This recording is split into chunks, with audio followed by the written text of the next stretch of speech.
जितने भी साथी बिहार एसएससी 10+2 भर्ती परीक्षा की जो है फॉर्म भरने वाले हैं, तो उन सभी के लिए गाइडलाइन है कि जो भी साथी इस फॉर्म को भरने वाले हैं कृपया अच्छी तरह से नोटिफिकेशन क्लियर कर लें, ताकि जो है आपका फॉर्म जो रिजेक्ट ना हो। क्योंकि बहुत सारे कैंडिडेट का जो है फॉर्म को रिजेक्ट कर दिया जाता है, करीब 30% फॉर्म तो यूँ ही रिजेक्ट हो जाता है। तो आपको ऐसा ना हो कि आपकी तैयारी अच्छी हो और आपका फॉर्म रिजेक्ट हो जाए। तो यहाँ पर आपको बिल्कुल ध्यान देने की बात है कि जो भी साथी इस फॉर्म को भरेंगे, आप अपना डॉक्यूमेंट को बिल्कुल अच्छे तरीके से आप क्लियर कर लेंगे। हम सारे अभी इस वीडियो में आपको A to Z आपको डॉक्यूमेंट को दिखाएंगे कि किस प्रकार से आपको डॉक्यूमेंट बनवाने हैं।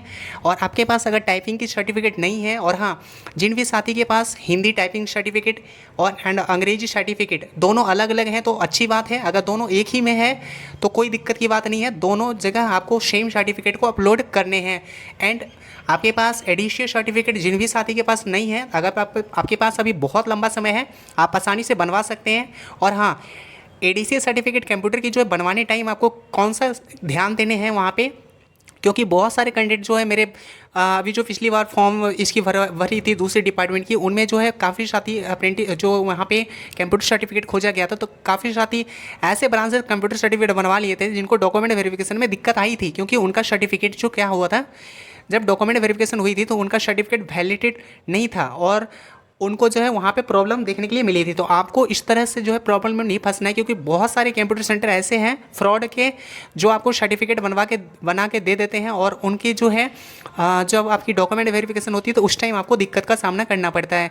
तो आपको किस तरह से डॉक्यूमेंट सर्टिफिकेट में क्या क्या देखने हैं, आपको कंप्यूटर सर्टिफिकेट जो आप एडीसीए का आप लेंगे उनमें आपको क्या देखने हैं, और जब आप टाइपिंग सर्टिफिकेट लेंगे, क्योंकि टाइपिंग सर्टिफिकेट बहुत आपका इशू आने वाला है। टाइपिंग सर्टिफिकेट आपको इस तरह से बहुत दे देते हैं आपको, तो आपको उस तरह से वहाँ पे ध्यान देने की किस तरह के आपके टाइपिंग सर्टिफिकेट, क्योंकि भाई आपकी तैयारी अगर अच्छी है, आपने अगर फॉर्म अच्छे तरीके से भरा, आपकी एग्ज़ाम भी मान लो निकल गई और आपकी डॉक्यूमेंट में दिक्कत हो गई, तो भाई आपकी जो है, और इसमें जो है सबसे बड़ी बात की इसमें बार बार जो है गवर्नमेंट सरकार द्वारा गाइडलाइन दी जा रही है कि आपको फॉर्म भरने में फ़ोटो की क्वालिटी वगैरह को अच्छे से इन्हेंस करने हैं। अगर आपकी क्वालिटी जो है बिल्कुल गड़बड़ होती है, आपके फॉर्म वहीं से आपको रिजेक्ट कर दिया जाएगा।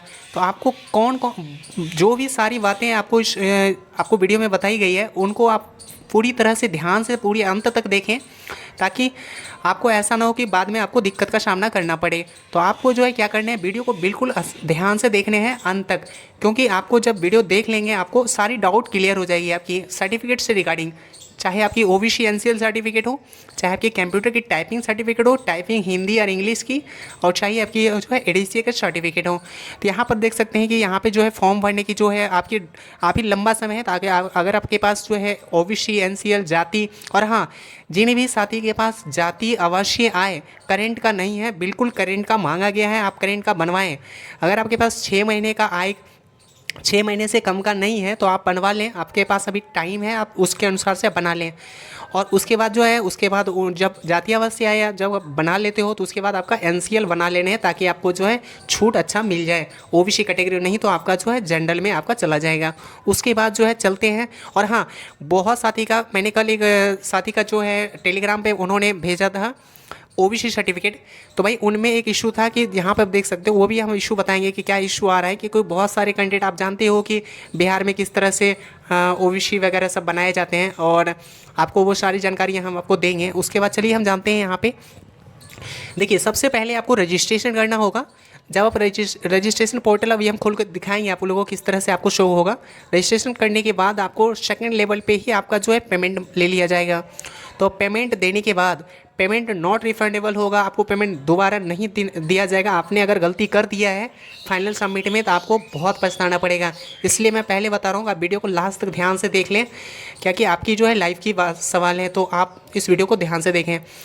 उसके बाद जो है जब आप रजिस्ट्रेशन करेंगे, एक बात और यहाँ पे नोटिस करने की है, जब आप रजिस्ट्रेशन करेंगे ना, तो रजिस्ट्रेशन करने के बाद कई सारे कैंडिडेट में ये इशू आ रहा है कि उनका जो है रजिस्ट्रेशन करने के बाद आपका रजिस्ट्रेशन आईडी मोबाइल पे मैसेज नहीं जा रहा है। तो आप जहाँ पे फॉर्म को फिलअप करवा रहे हैं, आप एक बार सामने में रह के फॉर्म फिल करवाएं। आपसे सभी से जितने भी साथी हैं जो भी ऑनलाइन करेंगे इसका, आप सामने में रह के फॉर्म फिलअप करवाएं, क्योंकि बहुत सारे कैफ़े वाले जो है बहुत सारे गलत कर देते हैं फॉर्म में।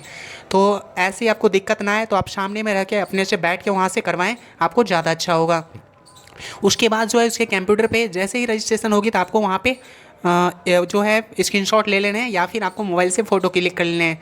उसके बाद जैसे ही आपकी रजिस्ट्रेशन कंप्लीट हो जाएगी, रजिस्ट्रेशन आईडी और मोबाइल पे आपको जो प्रोवाइड हो जाएगा, उसके बाद सक्सेसफुली रजिस्ट्रेशन होने के बाद जो है और रजिस्ट्रेशन के वक्त ही आपकी कुछ डिटेल्स मांगी जाएगी। तो क्या डिटेल्स मांगी जाएगी तो हम अभी यहाँ पे देख सकते हैं। उसके बाद सेकंड स्टेप जो आपकी होगी यहाँ पर आप देख सकते हैं, अभी हम दिखाएंगे आपको कंप्यूटर स्क्रीन पे। सेकंड स्टेज जो है आपकी जो है एसबीआई बैंक या फिर आपकी आईसीआई बैंक से आपकी पेमेंट कटेगी। पेमेंट कटने के बाद आपको थर्ड स्टेप जो है after successful payment fill up the education details and step 3 जो है आपकी जो है सारी एजुकेशन डिटेल्स फिलअप होगी। वहाँ भी आपको जो है कैसे कैसे अपलोड करने हैं वो हम सारी चीज़ें अभी बताएंगे। उसके बाद स्टेप 4 में आपका क्या होगा, upload your photograph and signature. 4 step में आपको जो है अपलोड फोटोग्राफ एंड सिग्नेचर करने होंगे। 5th स्टेज जो है कि यही आपकी मेन है लाइव फोटोग्राफ की। लाइव फोटोग्राफ की जो है क्या क्या टर्म एंड कंडीशन रखी गई है वो आप जान लें। उसके बाद हम चलते हैं, यहाँ पर आप देख सकते हैं। तो सबसे पहले हम यहाँ पर देख सकते हैं कुछ लाइव फोटोग्राफ का हम दिखा देते हैं कि किस प्रकार से, क्योंकि बहुत सारे कैंडिडेट का जो है इशू आ रहा है लाइव फोटोग्राफ से। तो देखिए यहाँ पे आपको गाइडलाइन दी गई है, ये आपकी ऑफिशियल वेबसाइट से ली गई है। आप देख सकते हो अगर आपका फ़ोटो जो है आप अगर मान लीजिए कि ये आपकी जो फ़ोटो फ्रेम है, इस फ़ोटो फ्रेम में अगर आपकी फ़ोटो इतनी तक आ रही है, यानी कि आपकी 70% जो है 30% ही खाली होनी चाहिए बैकग्राउंड। आपके अगर आपकी 70% जो है बैकग्राउंड आपकी भरी है फ़ोटो से, तब भी आपका जो है फाइनल माना जाएगा, नहीं तो जो है आपकी फॉर्म रिजेक्ट करने की पूरी संभावना है। उसके बाद देखिए जैसे मान लीजिए कि इस कैंडिडेट का आपने देखा होगा, देखिए आपका इतना बड़ा आपका वो है जिसमें कि फ़ोटो आपका इतना साइड का है, तो ये आपकी फॉर्म बिल्कुल रिजेक्ट हो जाएगी। उसके बाद देखिए आप ना ही तो चश्मा पहन के फ़ोटो खिंचा सकते हैं, ना ही तो आप टोपी पहन के चलेगा, ना ही तो आपकी जो है दोनों कान जो है आपको प्रॉपर दिखने चाहिए। जैसे कि आप इन भाई का देख सकते हैं, इन बहन का देख सकते हैं, अभी भाई का बैकग्राउंड आपका जो है बिल्कुल वाइट होगा तो अच्छी बात है। अगर आपका अदर कोई भी एक कलर का होगा तो चल जाएगी। उसके बाद जो है यहाँ पर देख सकते हैं इन पोज वगैरह में आपको जो है फ़ोटो बिल्कुल एक्सेप्टेबल नहीं होगा, ना ही तो आपके फ़ोटो पे, क्योंकि देखिए बहुत मुन्ना भाई का काम होता है कि भाई फ़ोटो धुंधला करके डाल देते हैं। भाई बिल्कुल आप सतर्क हो जाएं, आपकी फॉर्म वैसे रिजेक्ट हो जाएगी, आपकी पैसा भी बर्बाद हो जाएगा। आपको इतना ध्यान जरूर देना है कि फ़ोटो जब भी आप क्लिक करवाते हैं या फिर आपको रेशियो में, ताकि आप जो भी आपका A4 साइज आपकी जो फ़ोटोग्राफ की जो साइज़ होती है पासपोर्ट साइज़ की, उस फोटोग्राफ को आपको जो है अच्छे से साइज़ वगैरह इस पे जो साइज़ दे रखी है उसी साइज़ में आपको अपलोड करने हैं।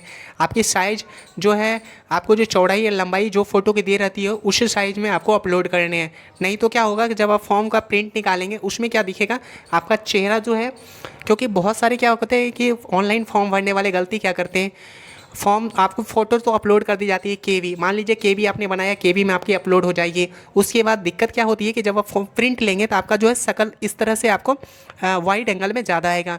उसमें क्या होता है कि आप उसका जो है आपका फ़ोटो तो केवी में बन गया, लेकिन आपकी लंबाई और चौड़ाई जो रखी गई थी वो आपकी जो है फ़ोटो में नहीं की गई थी, जिसके कारण आपकी फ़ोटो एक और चांस बनती है कि आपकी फॉर्म रिजेक्ट होने की। तो यहाँ पे आपको बिल्कुल ध्यान देने हैं। थर्ड आप बात करते हैं कि जो सिग्नेचर है, सिग्नेचर भी आपको ध्यान से अपलोड करने हैं। सिग्नेचर जो है आपकी बॉक्स में बिल्कुल प्रॉपर आनी चाहिए, बिल्कुल बॉक्स में प्रॉपर, ऐसा नहीं कि हो। देखिए एक दिक्कत क्या होती है कि मान लीजिए ये बॉक्स है आपकी सिग्नेचर की, एक सिग्नेचर क्या होती है कि मान लीजिए आपने इस तरह से बाहर कर दिया सिग्नेचर, दूसरा क्या है कि बॉक्स मान लीजिए इतना बड़ा है, आपने सिग्नेचर ही किया इतना बड़ा, मान लीजिए कि ये आपकी सिग्नेचर हो गई थी, ऐसा भी बिल्कुल नहीं चलेगा। आपको जो है प्रॉपर बॉक्स को 70% फिलअप करने हैं सिग्नेचर से, ताकि आपकी सिग्नेचर पूरा इन्हांस अच्छे तरीके से आपको दिख जाए जब आप प्रिंट आउट लें। क्योंकि देखिए अगर आप इस तरह से विदाउट जो है साइज का अगर आप अपलोड कर देते हैं तो क्या होता है कि आपकी जो है सिग्नेचर जो है आपको टेढ़े मेढ़े आ जाते हैं जब आप प्रिंट आउट लेते हैं। तो आपको यहाँ पे ध्यान रखने हैं कि सिग्नेचर जो है प्रॉपर एकदम साइज में आपको अपलोड करने हैं, ताकि आपको दिक्कत ना आए, नहीं तो आपकी फॉर्म ऑलमोस्ट रिजेक्ट होगी। चलिए अब हम बात करते हैं आपने इतनी आपको सबसे और यहाँ पे ध्यान देने की बात है कि आपको सामने में रखे फॉर्म को जो अप्लाई करने हैं। अगर आप सीरियस कैंडिडेट हो तो उसके बाद हम चलते हैं आगे। देख सकते हैं यहाँ पे कुछ गाइडलाइन दिए गए थे, जैसे देखिए इनको यहाँ पे करेक्ट माना गया है, बाकी बात ये सारे रिजेक्टेड हैं। उसके बाद देखिए इनके द्वारा साफ साफ मेंशन सारी चीज़ें कर रखी है, तो आप इसमें बाद में आप कुछ नहीं बोल सकते हो आप कि जब फॉर्म रिजेक्ट होगी, तो इसलिए यहाँ पे ध्यान देने की बात है। सबसे पहले देखिए यहाँ पे जो है जब आप ऑनलाइन करेंगे, जो भी साथी खुद से ऑनलाइन कर रहे हैं उनके लिए सतर्क और ध्यान से आप ऑनलाइन करें। अगर आपको आ रहा है तो ठीक है, वरना आप कैफ़े में जाके आप सामने में रह के ऑनलाइन करवाएंगे। सबसे पहले देखिए इस तरह का आपको डैशबोर्ड खुलेगा। डैशबोर्ड खोलने के बाद कंप्यूटर स्क्रीन पे आपको सबसे पहला डैशबोर्ड इस तरह से खुलेगा। इसकी टाइम ड्यूरेशन आपको 20 मिनट देगी। अगर आप 20 मिनट में नहीं करते हो तो आपको पूरी रिफ्रेश करके फिर से करना होगा। उसके बाद ये सबसे पहले आपकी पर्सनल डिटेल्स मांगी जाएगी। पर्सनल डिटेल्स में आप देख सकते हो यहाँ पे इस प्रकार से आपको जो है फादर्स नेम और जो है यहाँ पर देख सकते हो फादर्स नेम, मदर्स नेम। उसके बाद जो है आपको लिंग आपका जो भी है मेल फीमेल आप यहाँ पर डालेंगे। स्टेट अपना सेलेक्ट करेंगे। आप यहाँ पर देख सकते हैं डोमिसाइल सर्टिफिकेट, यहाँ पे आप ध्यान देंगे भाई जिसमें स्टार है वो आपको प्रॉपर मेंशन अच्छे से करने हैं। डोमिसाइल सर्टिफिकेट यहाँ पे आपको तिथि डालने हैं जब आपका इशू हुआ था। उसके बाद जो है अस्थायी निवास सर्टिफिकेट।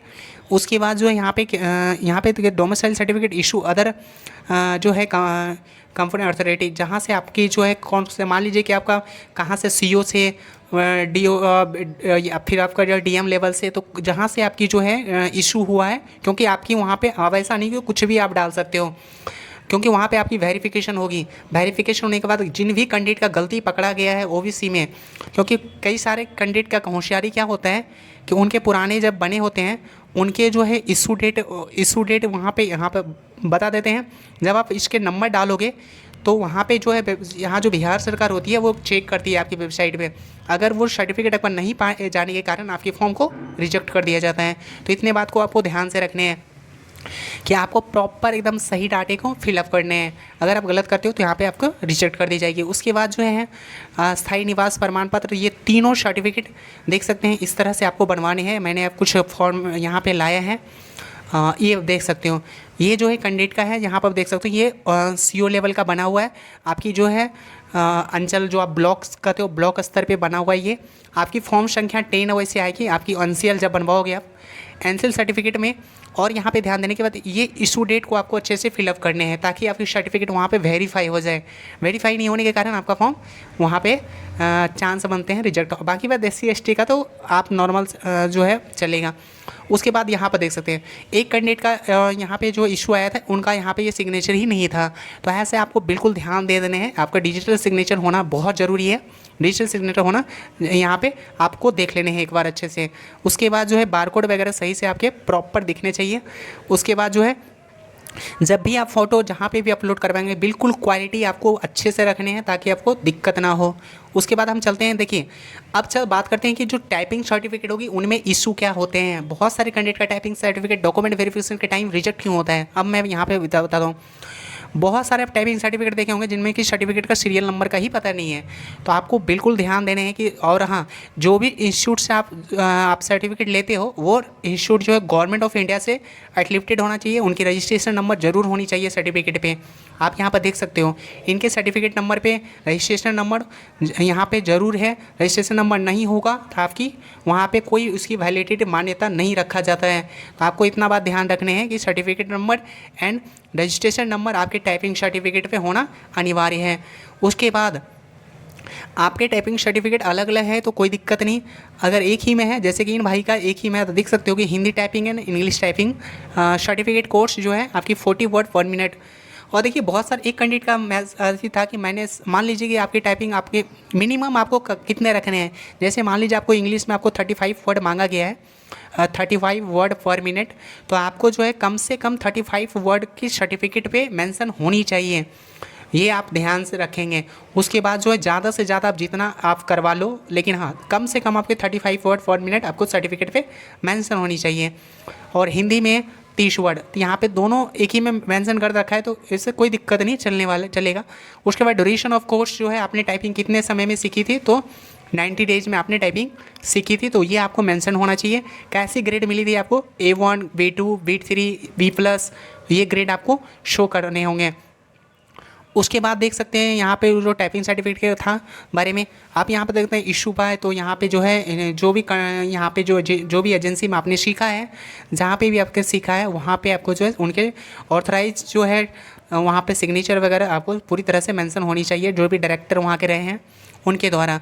उसके बाद जो चलते हैं आप मेन कंप्यूटर सर्टिफिकेट की, इसमें भी क्या इशू आते हैं, यहाँ पे भी ध्यान देने आपको। Computer certificate ISO certified certificate होना चाहिए, उसमें रजिस्ट्रेशन नंबर होनी चाहिए, इंस्टीट्यूट का सीरियल नंबर होनी चाहिए। सीरियल नंबर बहुत सारे कैंडिडेट के साथ ऐसे जो है दिक्कत आती है कि उनके सर्टिफिकेट में कुछ रहता ही नहीं है मेंशन। बहुत सारे आप ध्यान देने हैं, ऐसा आपने खुद में अपने अगल बगल में देखा होगा, वैसे अगर नहीं देखा है तो आपको यहाँ पे आपको ये जानकारी रखने हैं। और इन कैंडिडेट का तो कोई रजिस्ट्रेशन नंबर होना ज़रूरी है, रजिस्ट्रेशन नंबर होनी चाहिए। उसके बाद जो है ये पूरी सर्टिफिकेट आप देख सकते हो, इस तरह से आपको बनवा लेने हैं और आपने सीखा होगा तो आपके पास अवेलेबल होगी। उसके बाद देखिए यहाँ पे M1 M2 M3 M4 ये आपकी क्या होगी, आपने जो जो इसमें कोर्स किया था, ये ADCA का सर्टिफिकेट है, तो इसमें सारी चीज़ें इंक्लूड होती हैं। कंप्यूटर फंडामेंटल देखिए और जो है विंडोज इंटरनेट का जो है पूरी नॉलेज होनी चाहिए।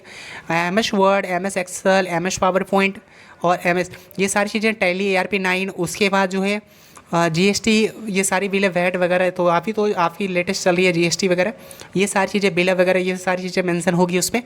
उसके बाद जो है आपकी जो है रिजल्ट, फाइनली रिजल्ट आप देख सकते हैं। रिटर्न में आपने 100 में इतना किया था, प्रैक्टिकल का आपकी 100 में 88 आई थी। बाकी बात जो है असाइनमेंट प्रोजेक्ट जो भी थी उसमें इतनी मार्क्स थी, फुल मार्क्स इतना, एक ग्रेड वगैरह, ये सारी चीज़ें आप अच्छे से ओवरऑल आप एग्जामिन कर लेंगे। सर्टिफिकेट जहाँ से भी आप ले रहे हो या फिर बनवा रहे हो, जहाँ आपने कोर्स किया है, अगर आपने पहले से कंप्लीट कर रखा है, अगर आपके पास ऑलरेडी सर्टिफिकेट है तो आपने सर्टिफिकेट में ये सारी चीज़ें आप देख लेने हैं, तब भी आपको फॉर्म को फिलअप करने हैं। वरना आपको फॉर्म को नहीं फिलअप करने हैं, उन टीचर को जाके बोलने हैं।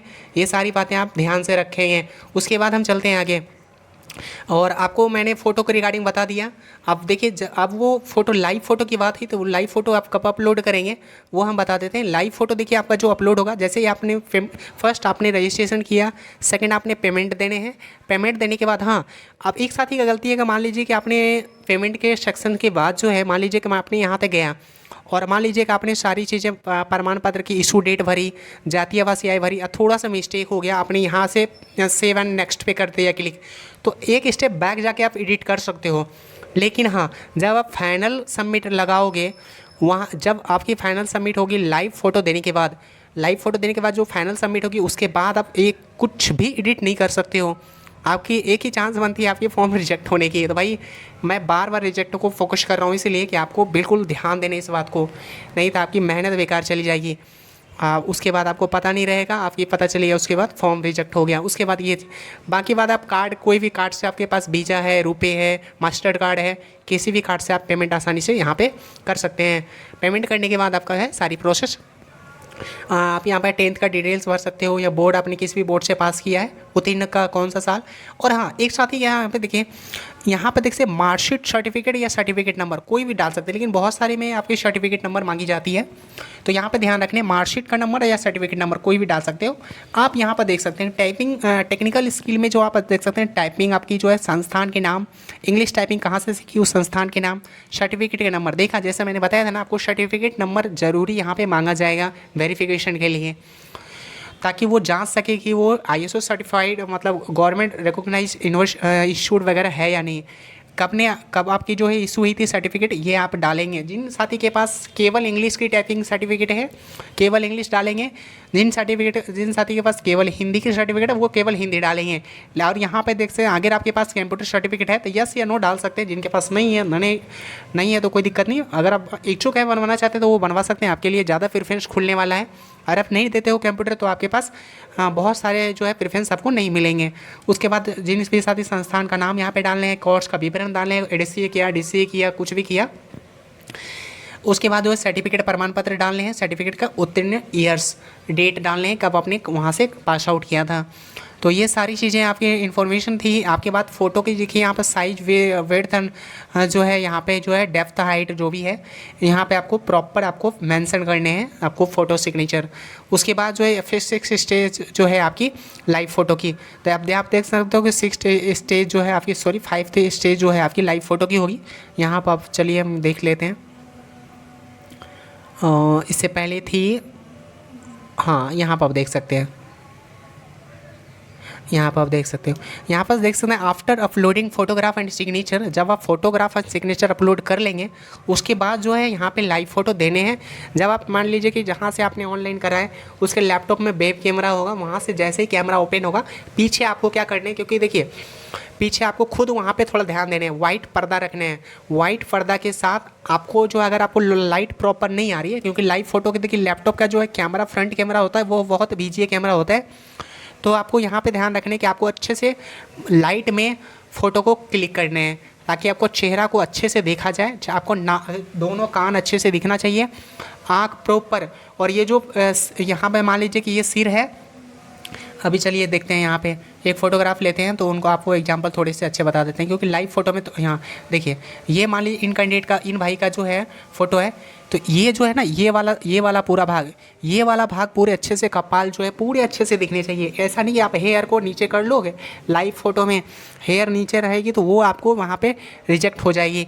आपको पूरी तरह से आपको सिर, दोनों कान, नाक अच्छे से प्रॉपर दिखने चाहिए। पीछे पूरी तरह से बैकग्राउंड या कोई एक कलर का पर्दा लगा लें जब आप लैपटॉप से लाइव लेंगे फ़ोटोग्राफ। तो बस ये सारी गाइडलाइनें थी। अगर आपको ये सारी गाइडलाइन अगर अच्छी लगी होगी तो भाई का सपोर्ट करो, चैनल को थोड़ी लाइक सब्सक्राइब कर दें ताकि मेरा मोटिवेशन बना रहे। और इससे रिगार्डिंग हम जल्द ही इसके सिलेबस के रिगार्डिंग हम आपको वीडियो प्रोवाइड करेंगे। आज तक जितनी भी सिलेबस है इसकी पीडीएफ प्रोवाइड कर देंगे। आप लोग को टेलीग्राम से नहीं जुड़े तो आप जाके जुड़ सकते हैं, डिस्क्रिप्शन में लिंक दिया हुआ है। और आपको जो है तैयारी में जो है और जितना इम्प्रूव हो सके हम आपको जो है सारी पीडीएफ वगैरह जितनी भी हो वो सब आपको प्रोवाइड करेंगे। तो चैनल पर नए तो जरूर सब्सक्राइब करेंगे। और जो भी बीएसएससी से लेटेस्ट इन्फॉर्मेशन आती है, लेटेस्ट नोटिस उनके द्वारा आती है एग्जाम की, किसी भी रिगार्डिंग, तो आपको इस चैनल पे आपको नोटिफिकेशन मिल जाएगी। तो वीडियो देखने के लिए बहुत बहुत धन्यवाद। मिलते हैं किसी नए वीडियो के साथ, तब तक के लिए बाय बाय, टेक केयर।